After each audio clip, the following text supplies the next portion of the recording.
All right, let's do this batch review session. So I got a few of these loaded up. Just going to click through. First thing I'm noticing right off the bat is the condenser temps are pretty high across all of these batches, especially on that one. This one, it looks pretty normal and flat, a little bit high to start here. But on all of these, I mean, it's just rising, rising, rising. So first concern of mine is going to be, is that impacting your batch times and efficiency? And also, is that impacting your condenser health? Are you going to do unnecessary wear?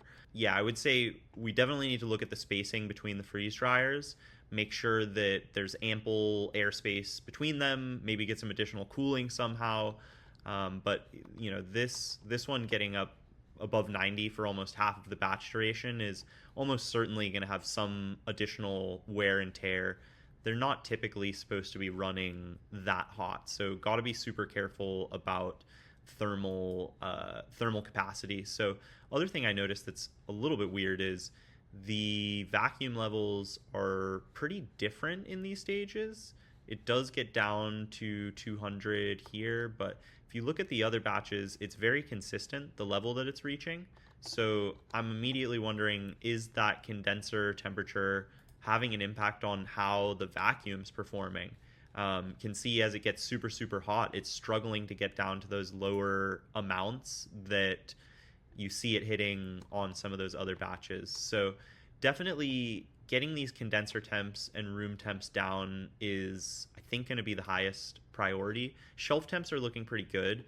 One other thing that we could look into is just developing some consistent check times. I'm looking at these batches, and this one's pretty consistent, spaced out. This one, a little bit inconsistent towards the end.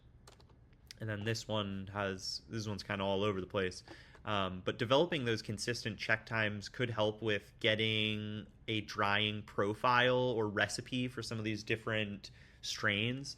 The most important thing here is every time you're checking, you're adding dry time because you have to go back in for at least a couple hours. It's going to pull back again. So you're adding a lot of time to your production every time you're checking. It's usually best to get through with as few checks as possible.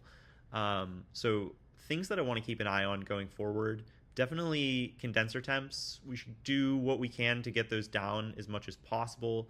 And then starting to develop some consistent check times and seeing how it impacts different load sizes, different tray weights, different strains, and just kind of seeing what happens. And the other thing we can look at is, are these batches that have super high condenser temps actually taking longer, and by what percentage?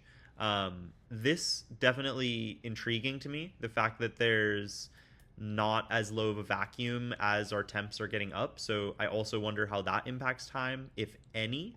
I know there's a lot of water in hash, so not might be different for candy, might be different for food, but not sure how not going all the way down to 100, 140 is going to impact those times compared to when you are. Could also be difference between primary and secondary drying, but I'm seeing here that we're hitting those consistent levels throughout. So definitely seems like it's related to those condenser temps, and that's going to be something for us to follow up on. Thanks for letting me share this with everyone.